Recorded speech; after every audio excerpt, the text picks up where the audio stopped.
Hello guys, तो स्वागत है आपका हमारे नए चैनल नर्सिंग 2021 में। तो हम आज आपके लिए न्यू नोटिफिकेशन लेकर आए हैं जो कि मध्य प्रदेश साइंस यूनिवर्सिटी जबलपुर द्वारा निकाला गया है। जो कि आइए हम इसको पढ़ते हैं। मध्य प्रदेश विश्वविद्यालय जबलपुर द्वारा B.SC नर्सिंग 4th ईयर के एग्जामिनेशन जून में बैच 2016-17 एवं सप्लीमेंट्री एग्जाम क्रमशः 15/6/2021 और 22/6/2021 में, क्योंकि 22 से 2021 में हो रही हैं से प्रारंभ है।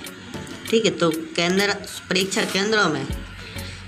केंद्रों में जो सुविधा असुविधा की दृष्टि रखते हुए समय में परिवर्तन की जा रही है। ठीक है, तो यहाँ पर सभी परीक्षाएं संशोधित टाइम में होगी। देखिएगा इस, तो यहाँ पर सभी परीक्षाएं कौन से टाइम में होगी? 11 बजे से 2 बजे तक आयोजित की जाएंगी। ठीक है गाइस, यहाँ पर 11 बजे से 2 बजे तक आयोजित की जाएंगी। आप चेक कर सकते हैं, यहाँ पर लिखा हुआ है।